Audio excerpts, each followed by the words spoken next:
রেস্টুরেন্টের চাউমিন কেন এত টেস্টি হয়, এটা নিয়ে কিন্তু অনেকের মনে প্রশ্ন থেকে যায়। তাদের জন্যই নিয়ে এসেছি রেস্টুরেন্ট স্টাইলে চাউমিন রেসিপি। আসসালামু আলাইকুম। রেনেসা শম্পা কুকিং রেসিপির আরও একটা নতুন ভিডিও দেখার জন্য আপনাদের সবাইকে স্বাগতম। আশা করি সবাই অনেক ভালো আছেন। আলহামদুলিল্লাহ, আমিও ভালো আছি। আজকে আমি আপনাদের সাথে শেয়ার করব রেস্টুরেন্ট স্টাইলে চাউমিন রেসিপি। আপনারা যারা যারা রেস্টুরেন্ট স্টাইলে চাউমিন রেসিপি তৈরি করতে পারেন না, তারা প্রথম থেকে শেষ পর্যন্ত আমার এই ভিডিওটি দেখতে থাকুন। এখানে আমি 2 প্যাকেট চাউমিন নিয়েছি। এই চাউমিনটা কিন্তু খেতে অনেক বেশি টেস্টি হয়। আমি চাউমিনের প্যাকেটটা খুলে দেখিয়ে দিচ্ছি। আমার কাছে এই পান্ডা কোম্পানির চাউমিনটা কিন্তু অনেক বেশি ভালো লাগে খেতে। আমি চাউমিন রান্নার জন্য যে যে উপকরণগুলো নিয়েছি: গাজর কুচি, টমেটো কুচি, কাঁচামরিচ কুচি, পেঁয়াজ কুচি, মটরশুঁটি, আদা কুচি, রসুন কুচি, ফুলকপি কুচি।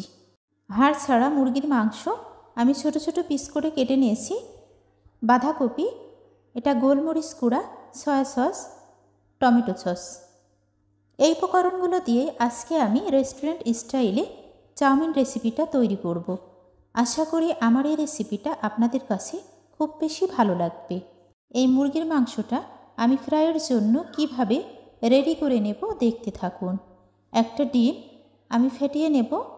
তারপর এই ফেটানো ডিমটা মুরগির মাংসের মধ্যে দিয়ে নেব। এই ডিমটা দিলে মুরগির মাংসটা বাইন্ডিং করতে সুবিধা হবে। এভাবে একটু ফেটিয়ে নিয়ে তারপর দিয়ে দিচ্ছি। সবটা না, অর্ধেকটা দিচ্ছি, সবটা দিলে বেশি হয়ে যাবে। 1 চা চামচ পরিমাণ গোলমরিচের গুঁড়া দিয়ে নিচ্ছি। স্বাদ মতো লবণ দিয়ে নেব। তারপর 1 টেবিল চামচ পরিমাণ কর্নফ্লাওয়ার দিয়ে নেব। সবগুলো উপকরণকে আমি মাংসের সাথে খুব ভালোভাবে মাখিয়ে নেব। অবশ্যই কিন্তু এই রেস্টুরেন্ট স্টাইলে চাউমিন রেসিপি করতে চাইলে এই মুরগির মাংসটাকে এভাবে আপনারা রেডি করে নেবেন। তারপর এই মুরগির মাংসটা ফ্রাই করতে হবে। এখন আমি এটাতে 1 চা চামচ পরিমাণ সয়া সস দিয়ে নেব। সয়া সসটা অবশ্যই একটু পরিমাপ মতো দিতে হবে, বেশি দিলে কিন্তু স্বাদটা নষ্ট হয়ে যাবে।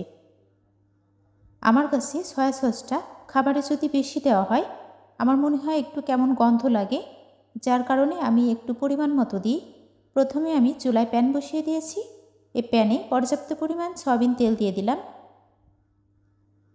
এবার আমি ম্যারিনেট করে নেওয়া মুরগির মাংসটা ভেজে নেব। অবশ্যই আগে থেকে এই মুরগির মাংসটা যদি ভেজে নেওয়া যায় তাহলে এটা চাউমিনের মধ্যে দিলে এই মুরগির মাংসর টেস্টটা কিন্তু আরও বেড়ে যায়, আর চাউমিনটাও খেতে অনেক বেশি টেস্টি হয়।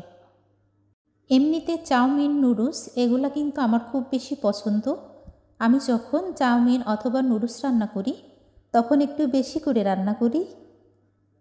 আর আজকে তো অনেক বেশি রান্না করে ফেলেছি, সেটা আপনারা দেখলে বুঝতে পারবেন আমি কতটা চাউমিন আজকে রান্না করেছি। মাংসটা ফ্রাই করে নিয়ে তারপর আমি রেখে দেব।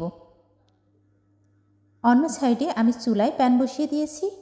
প্যানে আমি পরিমাণ মতো পানি দিয়ে নিচ্ছি। এই পানির মধ্যে 1 টেবিল চামচ পরিমাণ সয়াবিন তেল আর কিছুটা লবণ দিয়ে নেব। তেলটা দিলে এই চাউমিনটা অনেক বেশি ঝরঝরা হবে সিদ্ধ করার পর।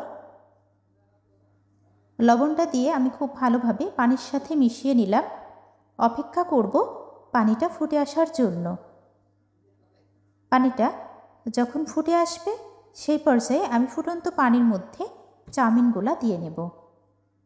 চাউমিনগুলা বড় সাইজের, যার কারণে কড়াইয়ে ঠিকভাবে ধরতেছে না। একটু অপেক্ষা করতে হবে, তাহলে কিন্তু খুব ভালোভাবে কড়াইয়ের সাথে সেট হয়ে যাবে। এখন এই চাউমিনটাকে আমি 5 থেকে 7 মিনিটের মতো সিদ্ধ করে নেব। অতিরিক্ত সিদ্ধ করলে যদি চাউমিন গলে যায় তাহলে এটা আমার ফ্রাই করতে অসুবিধা হবে, সেদিকেও কিন্তু লক্ষ্য রাখতে হবে। ততক্ষণ আপনারা সঙ্গে থাকুন। আমি অবশ্যই চাউমিনটা পুরোপুরি সিদ্ধ করে নিয়ে তারপর ফিরে আসব। আশা করি আমার এই চাউমিন রেসিপিটা আপনাদের কাছে খুব বেশি ভালো লাগবে। ফিরে আসলাম চাউমিন সিদ্ধ করার পর। এখন চাউমিনে কিন্তু কোনো রকম আর পানি নেই, আমি পরিমাপ মতোই পানি দিয়েছিলাম।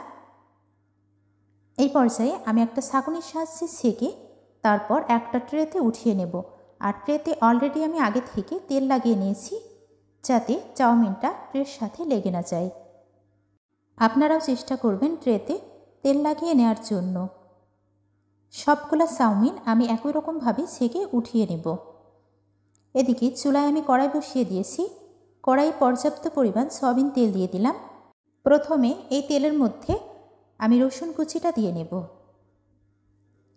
একে একে আমি সবগুলো উপকরণ দিতে থাকব। আদা কুচি, এটাকে 30 সেকেন্ডের মতো আমি একটু নাড়া দিয়ে নেব। খুব বেশি ভাজা যাবে না, বেশি ভাজলে কিন্তু এগুলো একটু শক্ত হয়ে যাবে আর চাউমিনের সাথে মিশতে সুবিধা হবে না। এই পর্যায়ে আমি পেঁয়াজ কুচিটা দিয়ে নিচ্ছি। পেঁয়াজগুলা আমি কিউব করে কেটে নিয়েছি।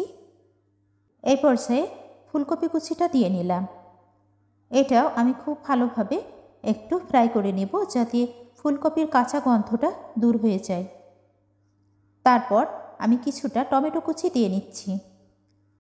টমেটো যেহেতু অনেক নরম, এটা যদি আমি আগে দিতাম তাহলে কিন্তু একেবারেই সিদ্ধ হয়ে যেত, যার কারণে টমেটোটা আমি একটু পরে দিয়েছি। বাঁধাকপি কুচিটা দিয়ে নিচ্ছি। এটাও আমি খুব ভালোভাবে একটু ফ্রাই করে নেব। এখানে এই সবজিগুলা অতিরিক্ত ফ্রাই করা যাবে না। যদি অতিরিক্ত ফ্রাই করি তাহলে কিন্তু চাউমিনের কালারটা স্ট্রং হবে না। এই পর্যায়ে 1 টেবিল চামচ পরিমাণ গোলমরিচের গুঁড়া দিয়ে দিলাম। গোলমরিচের গুঁড়াটা কিন্তু দেয়াই লাগবে, এটা না দিলে ফ্লেভারটা দারুণ আসবে না। যখন এই সবজিগুলা থেকে দারুণ একটা অ্যারোমা বের হবে, সেই পর্যায়ে আমি 4 টেবিল চামচ পরিমাণ টমেটো সস দিয়ে নিচ্ছি। এখানে আমি টমেটো সস আর সয়া সসটা অ্যাড করব। আপনারা চাইলে অন্যান্য সসও এখানে দিয়ে নিতে পারেন। আমার হাতের কাছে যে 2 ধরনের সস ছিল আমি সেটাই দিয়ে নিচ্ছি। একটা বিষয় আমি আগেও বলেছি আর এখনও বলতেছি, এই সয়া সসের পরিমাণটা যদি বেশি দেওয়া যায় তাহলে আমার কাছে যে কোনো খাবারের টেস্টটা একটু কমে যায়, তাই আপনারা একটু পরিমাপ মতো দিয়ে নেবেন।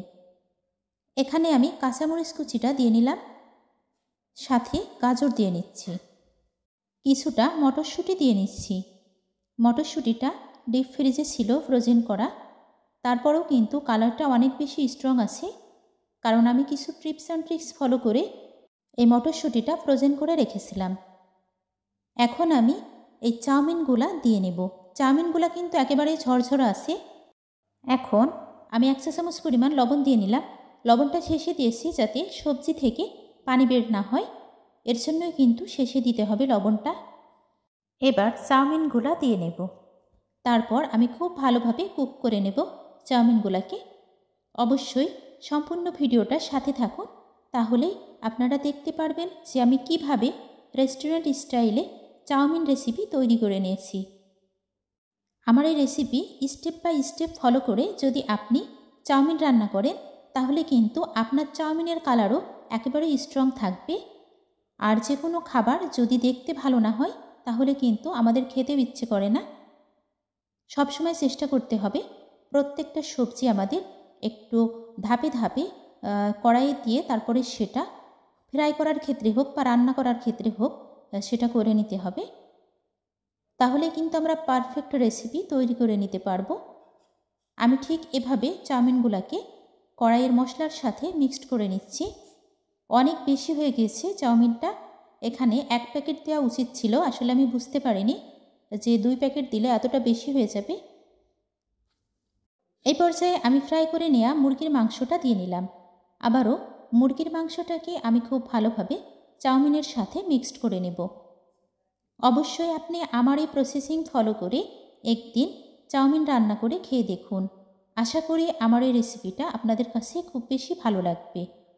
খুবই আলতোভাবে একটু নাড়া দিতে হবে। আমি যেহেতু ভিডিওতে দেখাচ্ছি মনে হচ্ছে যে অনেক বেশি দ্রুত আমি নাড়তে থাকছি, কিন্তু না, আসলে আমি এটা স্পিডটা একটু বাড়িয়ে দিয়েছি। তার জন্য আমি 1 টেবিল চামচ পরিমাণ সয়া সস আর 4 টেবিল চামচ পরিমাণ টমেটো সস দিয়ে নিলাম। তারপর এটাকেও খুব ভালোভাবে মিক্সড করে নিলাম। সুন্দর একটা কালার আসার জন্য। তৈরি হয়ে গেছে আজকের রেস্টুরেন্ট স্টাইলে চাউমিন রেসিপি। আপনারা কে কে চাউমিন খেতে পছন্দ করেন অবশ্যই কিন্তু কমেন্ট বক্সে জানাতে ভুলবেন না। তৈরি হয়ে গিয়েছে আজকের রেস্টুরেন্ট স্টাইলে চাউমিন রেসিপি। এখন আমি একটা ট্রেতে পরিবেশনের জন্য রেডি করে নেব। কতটা কালারফুল হয়েছে আজকের এই চাউমিন রেসিপি আপনারা সেটা অবশ্যই দেখে বুঝতে পারছেন। আমার রেসিপি ফলো করে যদি আপনারা চাউমিন রান্না করেন, আপনাদের চাউমিন রেসিপিও একেবারে পারফেক্ট হবে। যেসব আপু এবং ভাইয়ারা প্রথম থেকে শেষ পর্যন্ত আমার ভিডিওর সঙ্গে জুড়েছিলেন, সবাইকে অসংখ্য অসংখ্য ধন্যবাদ। সবাই ভালো থাকবেন, সুস্থ থাকবেন। ফিরে আসবো আবারও নেক্সট কোনো রেসিপি নিয়ে। আসসালামু আলাইকুম, আল্লাহ হাফিজ। Thanks for watching.